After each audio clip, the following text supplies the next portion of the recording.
વિરામ બાદ આપનું સ્વાગત છે। આગળ વાત કરીએ સ્થાનિક સ્વરાજની ચૂંટણીને ધ્યાનમાં રાખીને મહીસાગર જિલ્લા પોલીસ સંપૂર્ણ એલર્ટ મોડ પર છે। રાજસ્થાન સાથે જોડાતી મહીસાગર જિલ્લાની 4 ચેકપોસ્ટ પર ચાંપતો પોલીસ બંદોબસ્ત ગોઠવી દેવામાં આવ્યો છે અને સઘન ચેકિંગ હાથ ધરવામાં આવ્યું છે।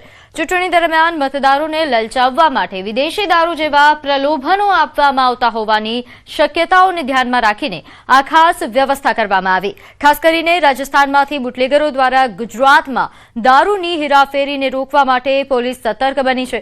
સરહદી વિસ્તારોમાં સીસીટીવી સર્વેલન્સ સાથે સતત નજર રાખવામાં આવી રહી છે। રાઉન્ડ ધ ક્લોક પેટ્રોલિંગ સાથે દરેક વાહન અને માલ સામાનની ચોકસાઈપૂર્વક તપાસ કરવામાં આવી રહી છે। આ ઉપરાંત બોર્ડર વિસ્તારના નાના પગદંડી માર્ગો પર પણ સતત મોનિટરિંગ કરવામાં આવશે।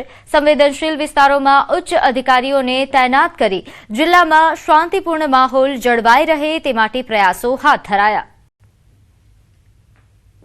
સમગ્ર ચૂંટણીમાં સુશાસન તેમજ કાયદો વ્યવસ્થા જળવાઈ રહે તે કડક પગલાં અને કડક ચેકિંગ કરવામાં આવે છે। કુલ 8 પોસ્ટો જે ચેકપોસ્ટો આવેલી છે જિલ્લામાં, દાહોદ જિલ્લામાં જોડાયેલી જે ચેકપોસ્ટ છે એમાં પણ પોલીસ સઘન કામગીરી કરી રહી છે।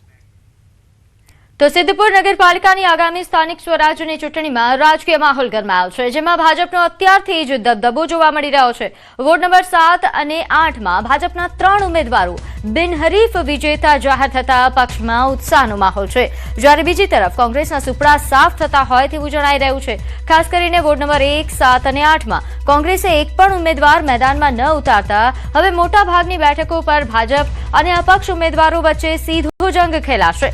કુલ 36 બેઠકોમાંથી 33 બેઠકો પર 81 ઉમેદવારો પોતાનું નસીબ આજમાવશે, જેમાં અપક્ષ ઉમેદવારોની સંખ્યા કોંગ્રેસ કરતા પણ વધુ હોવાથી રસાકસી ભરી ચૂંટણી થવાના એંધાણ છે। વધુ વિગત સાથે મારી સાથે સંવાદદાતા અશરફ જોડાઈ ગયા છે। અશરફ, સિદ્ધપુર પાલિકાની ચૂંટણીમાં આ વખતે કેવો માહોલ? બિલકુલ પ્રીતિ, સિદ્ધપુર નગરપાલિકાની સ્થાનિક સ્વરાજની ચૂંટણીનો માહોલ ગરમાશે, ત્યારે મતદાન પહેલા જ ક્યાંક ભાજપે પોતાની પકડ મજબૂત કરી હોય તેવું દેખાઈ રહ્યું છે, કારણ કે બીજી તરફ કોંગ્રેસની સ્થિતિ પણ નબળી જોવા મળે છે। ચૂંટણીના પરિણામો હજુ જાહેર થયા નથી, પરંતુ તે પહેલા જ ભાજપના 3 ઉમેદવારો બિનહરીફ ચૂંટાઈ આવ્યા છે, જેમાં વોર્ડ નંબર 7માં પ્રીતિબેન મોદી ભાજપમાંથી, જ્યારે વોર્ડ નંબર 8માં વર્ષાબેન પટણી અને જીગર ઠાકોર મહત્વની। જી અશરફ, આભાર માહિતી આપવા બદલ।